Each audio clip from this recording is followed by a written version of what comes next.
Hi, I'm Rachel, and this is my page 112 tag video for September 2025. This is also my Buzzwordathon pick for September 2025, and if you want to go to that part of the video, click to the timestamp right here. So the page 112 tag was brought to BookTube by Sean Breathe's Books. It is based off of a French literary prize wherein they comprised the long list of said prize solely by reading page 112 of the books in contention. These are all literary novels, and page 112 in a standard literary novel size is supposed to be around the middle of the novel, slightly after the polished for editors pages when you get to the raw, real writing. And also, without the context for the rest of the story, technically you can only judge based on the quality of the writing on the page. I have been using this tag ever since the beginning of COVID to slowly whittle down my physical unread shelves while building them back up again. I have this handy-dandy Books and Cats mug, and inside these are pieces of paper containing titles on my physical unread shelves that I've acquired in 2024 or earlier. And so every month I randomly pick out 3 titles from the mug, then I read page 112 with you and decide on the best book, hopefully, to join my month's TBR. To be completely transparent, I think there's little to no chance that I'm actually going to read my September TBR book in September, because I'm already behind and I haven't yet read my August page 112 tag book. And I have everything kind of strictly planned out based on, what reading goals I want to meet and what I'm likely to get through in the month. So I am adding this book to my TBR, although I'll likely be getting to it a little later. So there we have it. I definitely didn't want to give up recording this video because I just have way too much fun doing it anyway. So without further ado, let's get into these pulls, starting with book number 1. All right, still a fair bit in here and they stick together, but let's see if I can just pull one out at a time. That looks like 2. It'll be a bit of a challenge to see what I can do here. Ooh, is this one? This is just one. Okay. Oh, The Island of Missing Trees by Elif Shafak. This is pretty exciting. I've been talking about Elif Shafak a lot this year because I just read her most recent book for the BookTube Prize, and I've read a previous book of hers for the BookTube Prize, and I'm getting very intrigued by her writing style. I got this book last year for my birthday in July 2024. I was in Rehoboth Beach, and I went to their bookstore Browse About Books, so it might be finally time to read this one.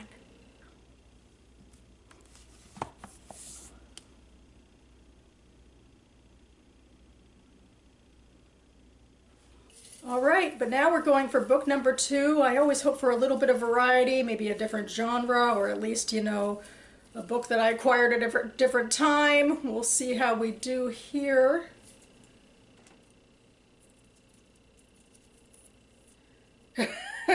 Search by Michelle Hunevan. That's actually a no to both of those. I also got this book for my birthday last year, July 2024, at Browse About Books. So what can you do? I actually got a fair few books there, so I guess it's just par for the course. This one is literary fiction. It's about, I believe, a woman who joins her church's search committee for a new minister, and there's recipes in it. I actually talk about this book a lot too as well because it's been on my other TBR game I play quarterly, the BookTube spin, for a while. So I guess it's extra special if I could finally remove it from both of the games.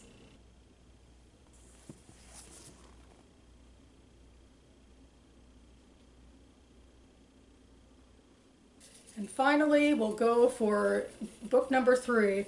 I wonder which would be better by this point. Should I get a third book from Browse About Books, or should I go get something completely different? But it's more or less out of my hands, except, that I've randomly chosen this one in my hands. So let's see what it is. Ah, The Flight Portfolio by Julie Oranger. This is very different. This book I've actually played with a few times, I think, on this channel for this game. It's a large World War II book. I believe I got it from Capitol Hill Books, which is a used bookstore where all the books are like crammed into this townhouse in Capitol Hill, DC, I think. Since I've already played with this one, at least I won't have to do more post-production for it, so it'll make this video a little easier to, get up and together. So there's that.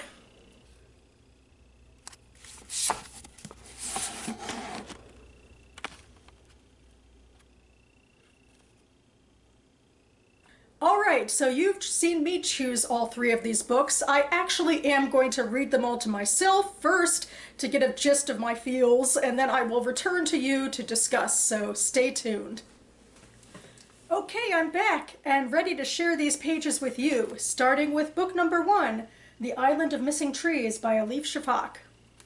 Ada could not take her gaze off of her mother's eyes, swollen, red-rimmed. Gently, she set the castle on the floor. Were you crying?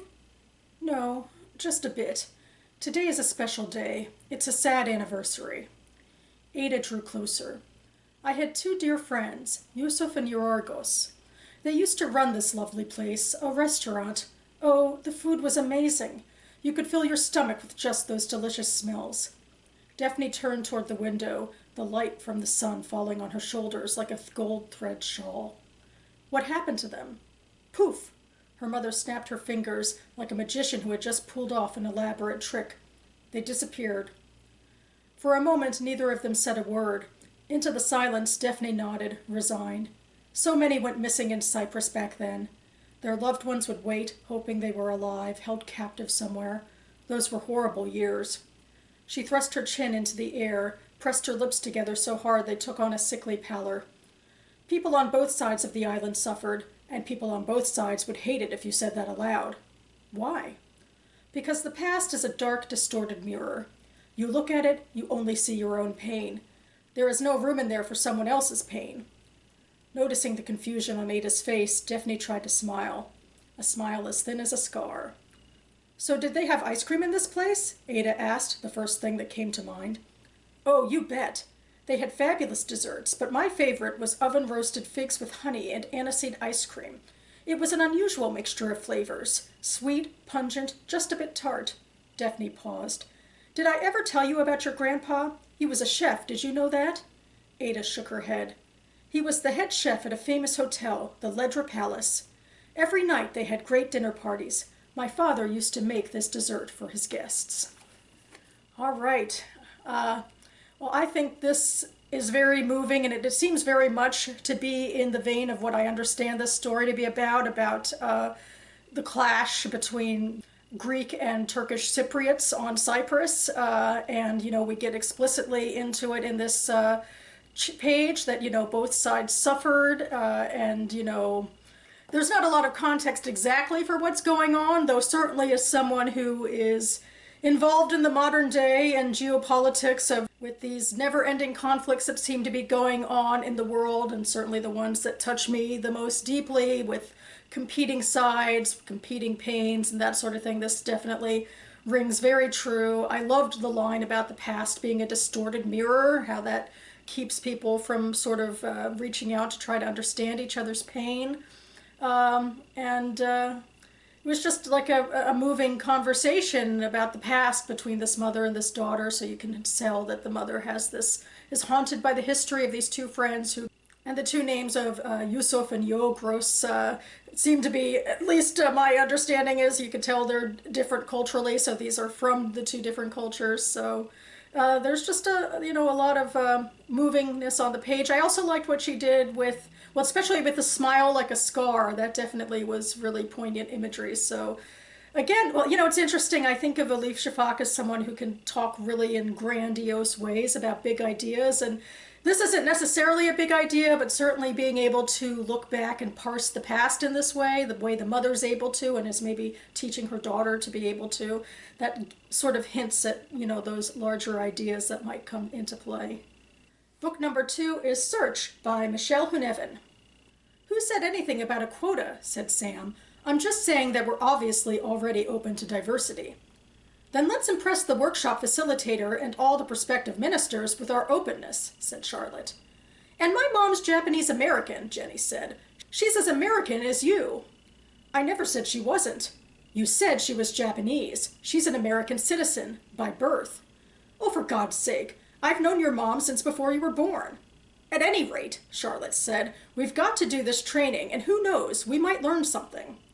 I hope so, said Sam, because I obviously have no idea how to talk about these things. Every time I open my mouth, I get in trouble. I feel the same way, said Adrian. And then there's a break. On a Saturday morning in late September, the search committee duly clustered in the first 2 rows in the small Rourke Chapel, with 30-odd congregants joining us. Our facilitator, Leisha Castillo-McLean, was a tall, young, stylish woman who introduced herself as second-gen Dominican-American. She wore lettuce green cat-eye glasses, and the tips of her shoulder-length brown hair were dyed hot pink. We filled out questionnaires that asked if we had any concerns about hiring gay or disabled people, people of a certain age or class or gender identity, or people of different ethnicities and races. Basically anyone who wasn't white, straight, able-bodied, and between 40 and 60 years old. Excuse me, Jenny said, waving her hand. I have concerns about hiring yet another white male minister. Why isn't there a box I can check for that? Leisha, collecting the questionnaires, said they'd be compared with the results collected 10 years ago during the search for Tom Fox. Congregations and search committees often have subtle, even unconscious biases that can keep them from hiring the best possible minister, she said. I'm here to make those biases conscious, so they won't mess with your search. Okay, so I really like this. I don't know if I'm projecting too much on it. Of course, like as I said, this is about a search for a minister. There wasn't a lot of stage direction in the first part. There was just dialogue, but I felt like you could definitely, just from the dialogue, tell the tension of the conversation I thrust us into. Obviously, there was some talk earlier about Jenny's mother, and she took offense to like how she was categorized, I guess, by nationality or what have you. And they're talking about what can be the fraught arena of diversity hiring. And then we get to this actual, I guess it's the workshop, I assume, that they referenced in the first part. We get to it in the second part. And, there is the part, I don't think, and maybe people would disagree with me, that Hunevin's being a little too stereotypical with this facilitator, like with her pink tips, sort of coded for, being on the far left or something, although maybe her whole hair would be pink if we wanted to go full stereotypical. And, and even then, like, she, described herself as a second-gen Dominican-American rather than, like, pronouns. So, I don't know. Anyway, there's obviously a lot of biases that I'm even bringing into this about how these sorts of conversations go. I was taken by the fact that Jenny asked a question about, like, how can we make sure we don't just hire another white male minister, which the facilitator didn't answer, although technically maybe that's more to the point. Maybe I respect this facilitator more, not for saying I'm going to help you not hire someone based on ethnicity, but by saying I'm here to help you look at your biases, which seems, actually more fair and useful overall.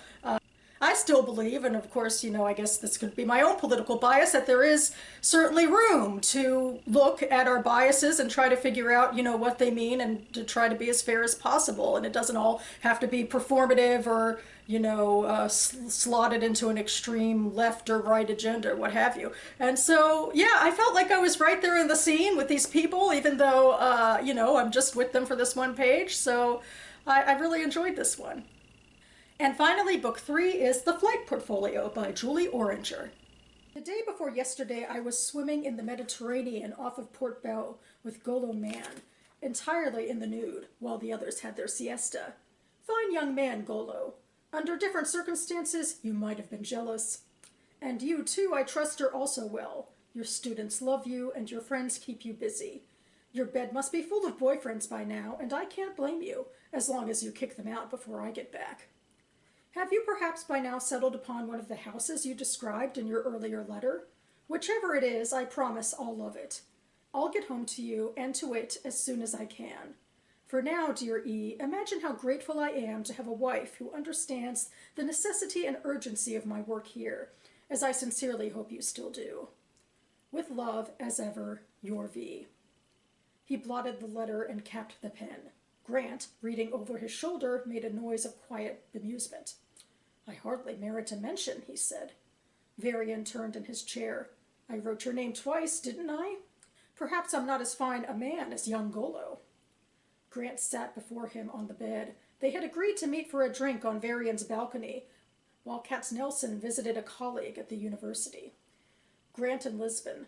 From some secret linguistic reserve, he'd produced a knowledge of Portuguese that had allowed him to shop for a sky-blue cravat in the manner of the local dandies. In his pocket, a silver cigarette case filled with a set of Cuban cigarillos, and a diminutive silver cutter. What could Varian have written to Eileen about Elliot Grant, the apparition who refused to disappear? Varian had nothing to hide, as regarded his own behavior. Not that he and Eileen were in the habit of hiding anything. Eileen detested ignorance above all else, and most of all her own ignorance in personal affairs. When they'd agreed early on that a cosmopolitan marriage allowed for an occasional adventure on the side, they'd also agreed to be perfectly honest. It was no secret to Eileen that he'd had liaisons with men. She tolerated them as a peculiarity of his character. But how was he to be honest with her about Grant, when Grant's presence was still a matter of consternation and confusion? Okay, well, I'll just start to say it's kind of interesting to compare this one to the last book, which was about YA romance troubles. Maybe it would be easier if, the protagonist of that story could just, have both boys, It would make it much easier if she were in a cosmopolitan relationship with her lovers. I mean, not that I really know enough about the context of that story. And anyway, to get back to this one. I'd forgotten a lot of the details other than Holocaust, but Varian Grant was an American rescuer who went abroad to Europe to try to rescue artists and such from, persecution. And I remember I read about his complicated past, maybe in an essay by Dara Horn in People Love Dead Jews, which maybe I should read again before reading this book. But yeah, as far as this is at all about his rescue missions, maybe the very end of his letter to his wife maybe alluded to it. But other than that, he mostly seems to be on some, striking romantic vacation where he can't seem to shake this guy Grant, I suppose. I mean, even I guess if you're going to have dalliances with men, maybe there's still parameters that could be crossed. Like, it kind of seems like from this exposition that he wants to be a little more casual with these relationships, and Grant might be sticking around and be a little more important than all that. And what's going to happen then when he returns home to Eileen, who he's expecting will kick all her lovers out of bed? So presumably he should do the same. I don't know. But yeah, it's interesting how, having the letter and having his lover read over his shoulder gives this opportunity for a lot of exposition where we can explain what the marriage is like and all of that. And it's definitely, I don't know, I guess I'm getting the feeling that it's going to be a really chock-full book. It's a very chunky book.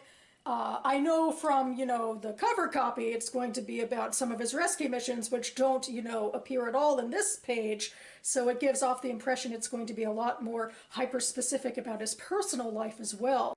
Okay, and for the first book, I'll go ahead and take off the possibilities list. I already feel bad doing this yet again, but I think it's going to be the flight portfolio again, and part of my reason definitely isn't fair. As always, I get intimidated by the size of this book.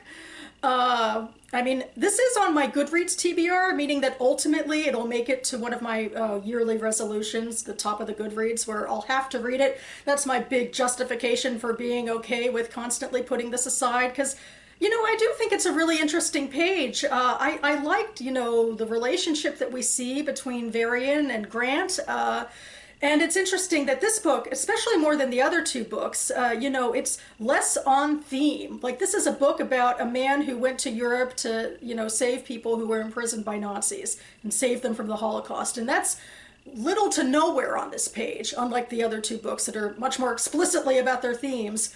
I think it speaks to the fact that this book is long enough, certainly, to be able to dive deep into subplots of romance and what have you. I am engaged with this relationship between the two of them, but it does give me another excuse that since it's different from the other two for not being more explicitly about theme to put the book down, because maybe it's not indicative of what much of the rest of the book will be about. That's just going to be what I say here. I am putting this down. I will ultimately read it someday. So that leaves my choice between these two books, these two newbies from last year, The Island of Missing Trees and Search. And this is a tough one. I really liked both of these pages. I enjoyed getting to talk about these issues with these characters. I ultimately need to find a reason that I am not going to go on with learning more about one set of characters, even though I could easily, I think, get invested in either of these books. But I have decided I think I am going to put The Island of Missing Trees down. And I guess part of my reason, I mean, there's such beautiful writing, and I'm already just deeply enmeshed in the themes about conflict and trauma. But it is also very past tense. It's not actually happening on the page. Although another argument could be made that, you know, the past actually has bearing in the present. I would make that argument myself in my reading and my writing and so forth. Another reason that is not page 112 tag related that I might put this book down is because I'm hoping maybe I could go ahead in the future and read this book alongside some of other Elif Shafak works. I'll have to, you know, plan that out in the future sometime. And so yes, that does ultimately leave us with Search by Michelle Hinevan. I am going to go with this one. I really do enjoy how easily she was able to bring me into the conflicts between these characters, even in the middle of an argument. I still think there's interesting things to talk about on the page about how diversity training, you know, fits into the world of searching for a minister. But also these characters obviously aren't just, you know, props for that point. They have real relationships with each other as well that we could see on the page, and all of this is happening in present time in the story. I guess I will say, I didn't say before, I was a little surprised by the us in the second part of it. Like, I wasn't expecting that, like, first person plural narration, but, you know, I guess it wouldn't have been surprising, hopefully, if I read the rest of the book, that it was consistent. And yeah, you know, also, admittedly, this might be a little bit lighter of a book, which could be nice as well, to be a little less heavy, but hopefully this subject won't get too extreme. But it also seems like something that's pertinent. You know, I'm also in a religious community, and I like seeing how religious communities have to function to keep themselves going. So I'm excited. I'm putting this on. I'll probably read it in October, but I will get to it. But going back to my September TBR, I definitely want to continue with my Buzzwordathon reading. I have been very diligent with reading each of my picks every month, as you can see here, with all of the months through August filled out. The Buzzwordathon Readathon is a big staple here on BookTube, started by Kayla at Books and Lala. For several years, she went ahead and looked at buzzy trends in titles for recently published books, and then she made monthly prompts for them throughout the year. And then last year, she added cover trends and a coverathon, readathon to Buzzwordathon as well. And I glomped onto that, particularly for a large book haul that I attained last June for Raid the Shelves. Raid the Shelves is an annual event at the Jewish Book Council headquarters. I basically live on the Jewish Book Council website, so Raid the Shelves is their way of like taking all of the books that they've been given by publishers and what have you, and allowing the public to grab as many of them as they could. So I was so excited. Last year was the first year I went. I, you know, put a lot of those books on my TBR anyway, because I basically live on that website. And last year, I think I acquired 18 books, and I wanted to justify, you know, acquiring them and bringing them back home by trying to read them as quickly as possible. So that's where the Buzzwordathon comes in. And so for September, our prompt for the Buzzwordathon covers is foliage, and I am going to be reading By the Rivers of Babylon by Mary Glickman, because I think, as you can see here, we have some pine trees on the cover, maybe blowing in the wind, and I am going to count that as foliage. And that about covers it for me now. I will leave Goodreads links for all of the books I mentioned here listed down below, and I will also link to the two bookstores I mentioned, Browse About Books and Capitol Hill Books, if you'd like to learn more about those. And I will have my playlist for all of my page 112 tag videos, as well as the other TBR game I play quarterly, the BookTube Spin. So check it out. I think I will be back on this channel, hopefully relatively soon, to recap the National Book Festival that the Library of Congress is putting on this weekend. This is a very exciting staple for me that I take part in every year. I am I love going to author events. I love getting books signed. My dad and my niece will be joining me. I hope I can cram as much of it in there as I can. We'll see in the video how I do.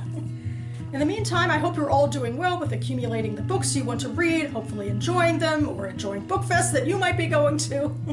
And thanks so much for watching, everyone. I'll see you next time.